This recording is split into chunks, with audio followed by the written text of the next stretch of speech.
Hello friends, அஸ்ஸலாமு அலைக்கும். நாங்கள் இன்றைக்கி புதுவிதமான இஃப்தார் ரெசிபி ஒன்று தான் பார்க்க போகிறோம். இது வந்து பலூன் பிரெட். இது செய்கிறதுக்கு உங்களுக்கு அவன் தேவையில்ல.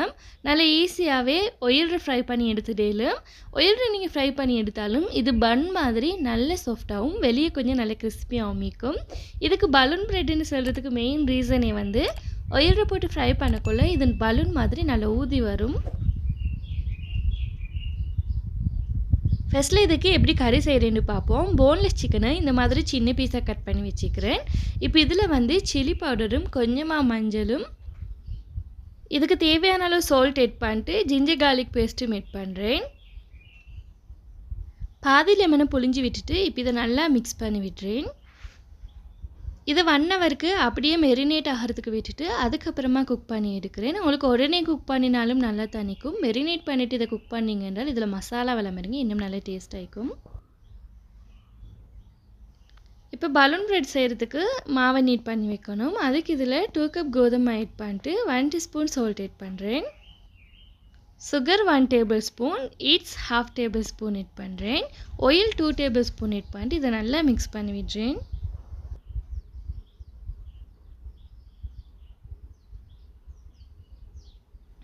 இதில் வாட்டரை கொஞ்சம் கொஞ்சமாக ஆட் பண்ணிட்டு நல்ல சாஃப்டான டோவாக நீட் பண்ணி எடுக்கிறேன். நீங்கள் இன்றைய தான் இந்த வீடியோவை ஃபஸ்ட் டைம் பார்க்குறேன்னா நீங்கள் சப்ஸ்கிரைப் பண்ணாட்டி ப்ளீஸ் ஃப்ரெண்ட்ஸ் நீங்கள் சப்ஸ்கிரைப் பண்ணிட்டு சைடில் இருக்கிற பெல்லை ப்ரெஸ் பண்ணிட்டு அதில் ஆல் அப்படின்ற ஆப்ஷனையும் ப்ரெஸ் பண்ணிவிடுங்க. அப்போ தான் நான் ஷேர் பண்ணுற எல்லா வீடியோவும் உங்களுக்கு நோட்டிஃபிகேஷனில் வரும். இதை இந்த மாதிரி நல்லா ஒரு 10 மினிட்ஸ்க்கு நல்லா சாஃப்டாக நீட் பண்ணிவிடுங்க.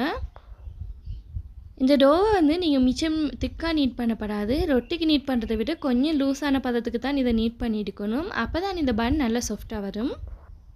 பவுலில் எல்லா பக்கமும் நல்லா ஆயில் அப்ளை பண்ணிவிட்டு இந்த டோவை எடுத்து வைக்கிறேன். அப்போ தான் இந்த டோ எடுக்கக்குள்ளைக்கு பவுல் ஒட்டாமல் கேட்கும். இந்த டோக்கு மேலே ஆயிலை கொஞ்சம் நல்லா அப்ளை பண்ணிவிட்டு இது இந்த மாதிரி கிங் ரப்பால் இல்லாட்டி ஒரு க்ளாத்தால் அப்படியே கவர் பண்ணிவிட்டு இது நல்லா டபுள் சைஸ் வர வரைக்கும் இதை அப்படியே ஒரு ஓரமாக வைக்கிறேன். கறி செய்கிறதுக்கு நான் இதில் 4 டேபிள் ஸ்பூன் ஆயில் ஆட் பண்ணிட்டு இந்த ஆயில் நல்லா ஹீட் ஆனதுக்கப்புறமா மெரினேட் பண்ணி வச்சுருந்து சிக்கன் இதில் ஆட் பண்ணுறேன்.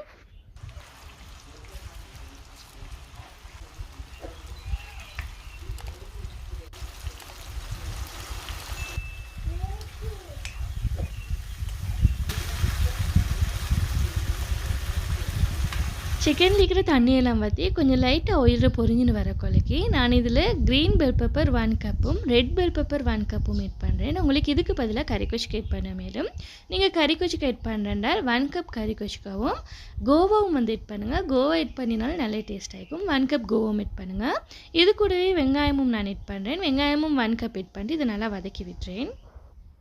நீங்கள் கறி கொச்சிக்கு ஆட் பண்ணுறதால் உரப்பை கொஞ்சம் குறைவாக ஆட் பண்ணுங்கள். நான் இப்போ இது வெஜிடபிள் ஆட் பண்ணதுக்கப்புறமா கொஞ்சமாக சால்ட்டும் இதில் கொஞ்சம் பெப்பரும் ஆட் பண்ணிட்டு இதை நல்லா மிக்ஸ் பண்ணி விடுறேன். இந்த பெல் பெப்பரும் வெங்காயமும் மிச்சம் வதங்க தேவையில்லை. இதில் இருக்கிற தண்ணியெல்லாம் வற்றி கொஞ்சம் லைட்டாக வதங்கினதுக்கப்புறமா அப்படியே ஸ்டவ் ஆஃப் பண்ணிடுறேன். இப்போ எங்கள்கிட்ட கறி ரெடி ஆகிட்டு இது கொஞ்சம் நல்லா ஆறட்டும். எங்கால டோவுமே கொஞ்சம் நல்லா பொங்கி வந்திக்குது. இப்போ இதை அப்படியே வேறு எடுக்கிறேன். மாவை கொஞ்சம் ஸ்ப்ரெட் பண்ணிவிட்டு இதை 4ஆக கட் பண்ணி எடுக்கிறேன்.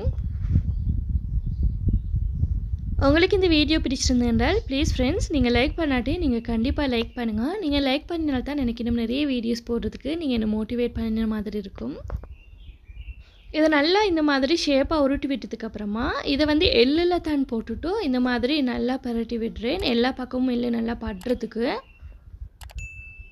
உங்களுக்கு எள்ளு இல்லாமக்கி இதை ரவுண்ட் ஷேப்பு தட்டிட்டு கட் பண்ணி எடுத்து ஃப்ரை பண்ணி எடுக்கும். மேலும் எள்ளு போட்டு நீங்கள் தட்டக்கொள்ளைக்கு இது பார்க்குறதுக்கு நல்லா அழகாக அமைக்கும். அதோட அங்கங்கே எள்ளு கடிப்படக்கொள்ளை டேஸ்ட்டாக அமைக்கும்.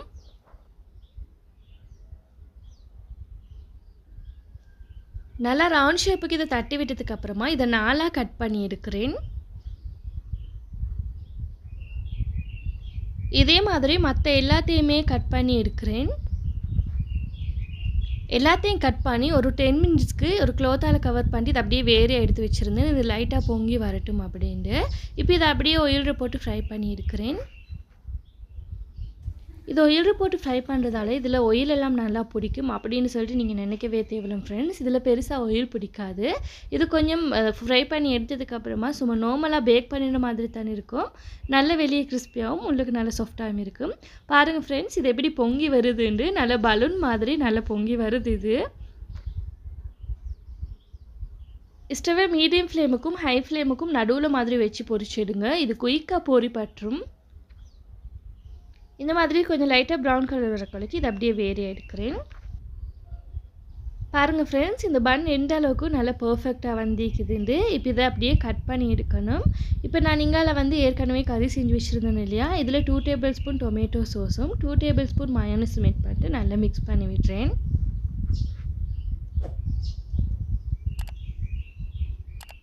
இதில் இந்த கோனரை மட்டும் கட் பண்ணி எடுக்கிறேன். எனக்கு இதில் சரியாக 16 பன் வந்தது.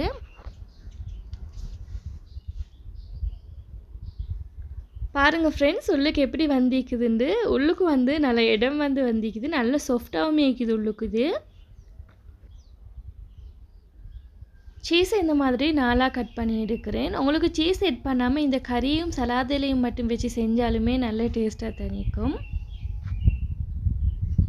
இதில் சலாடை வச்சுட்டு அதுக்கு மேலே கறியை வச்சுட்டு அதுக்கு மேலே சீஸை வைக்கிறேன். உங்களுக்கு இதுக்கு மேலே வெங்காயம், தக்காளி, கியூக்கம்பர் இதெல்லாம் நல்லா ஸ்லைஸ் பண்ணிவிட்டு வைக்கவும் மேலே அந்த மாதிரி வைக்கக்கொள்ளைக்கு இந்த பலூன் பிரெட் இன்னும் நல்ல பர்ஃபெக்ட் ஆகிக்கும். பார்க்கக்கொள்ளைக்கு சாப்பிட்றதுக்கும் நல்ல டேஸ்ட் ஆகிக்கும். நான் இன்றைக்கி அதெல்லாம் வைக்கலாம். அரஃபாலிஃபெல்லாம் பெருசாக விரும்பி சாப்பிட மாட்டாங்க. அதனால் நான் நார்மலாக சும்மா இந்த மாதிரி வச்சுட்டு இருக்கிறேன். இவ்வளோ தான் ஃப்ரெண்ட்ஸ் பலூன் பிரெட். நீங்களே ட்ரை பண்ணி பார்த்துட்டு எப்படி வந்தேன்னு கமெண்ட்டில் சொல்லுங்கள். இன்ஷால்லா இப்போ நோன்பு வரதால் நிறைய புது வெரைட்டி ரெசிபீஸ் எல்லாம் இன்ஷால்லா கண்டிப்பாக ஷேர் பண்ணுவேன். உங்களுக்கு இந்த வீடியோ பிடிச்சிருந்ததுனால ப்ளீஸ் ஃப்ரெண்ட்ஸ் ஷேர் பண்ணுங்கள், லைக் பண்ணுங்கள், கமெண்ட் பண்ணுங்கள். மறக்காமல் சப்ஸ்கிரைப் பண்ணி சைடில் இருக்கிற பெல் ஐக்கானை ப்ரெஸ் பண்ணிவிடுங்க. தேங்க்ஸ் ஃபார் வாட்சிங்.